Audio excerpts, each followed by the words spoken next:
தரமே கிடையாது. இத எங்க வயித்தால வாயாலதான் போடுது. ஃபுல்லா வயித்தாலதான் போகுது எங்களுக்கு. இப்படி இருக்கு. நாங்க சம்பளம் கூட்டி கேட்டா எங்களுக்கு சோத்தை கொடுக்காங்க. நாங்க சோத்துக்கு அடிமைன்ட்டு இவங்க நினைச்சிட்டாங்க. துப்புரவு தொழிலாளி எப்ப ஆக்கணும்னு தெரியல. இங்க பாருங்க, இந்த சாப்பாடு இப்படி இருக்கு. இங்க பாருங்க, இப்படி இருக்கு சாப்பாடு. சாம்பார் இங்க பாருங்க. முதல் நாள் பொங்கல் போட்டாங்க சார். அப்ப சாப்பிட்டதுல இருந்து வாயாலும் வயிற்றாலும் போயிட்டு இருந்துச்சு. ஒரு வாரம் லீவ் போட்டு வீட்டுல கிடந்திருக்கேன். இது அன்னைக்கே நான் சொல்லிட்டேன் சார், சாப்பாடு எதுவுமே சரியில்லை, சாப்பாடு வேண்டாம் அப்படின்னு நான் சொன்னேன். இல்லை, என் கடமைக்கு நாங்கள் கொடுக்க தான் செய்வோம், அது நீங்கள் தூர போட்டாலும் சரி என்ன பண்ணாலும் சரி எங்களுக்கு தேவையில்ல, நாங்கள் அங்கே கணக்கு கொடுக்கணும் அப்படின்ட்டாங்க. ஒன்றுமே பண்ண முடியல.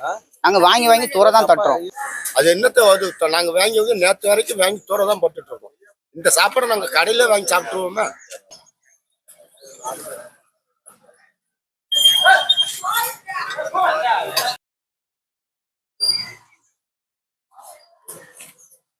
மூணு நாளா இந்த சாப்பாடு தான் கொடுக்காங்க. 3 நாளா இதே சாப்பாடு தான். இந்த பொங்கல் இது ஒரு உப்புமா கிடையாது. உப்புமா தண்ணியா இருக்கு. வாடை வருது. இல்ல பச்சடி கிச்சடி அது ஒண்ணு கிடையாது. தண்ணியா தான். சாப்பாடுக்கு 100 ரூபா தான். இந்த சாப்பாடு பொழுது எங்களுக்கு முதலமைச்சர் மு.க. ஸ்டாலின் அவர்கள் எங்களுக்கு காலை துப்புரவு பணியாளருக்கு காலை உணவு கொடுத்தாங்க.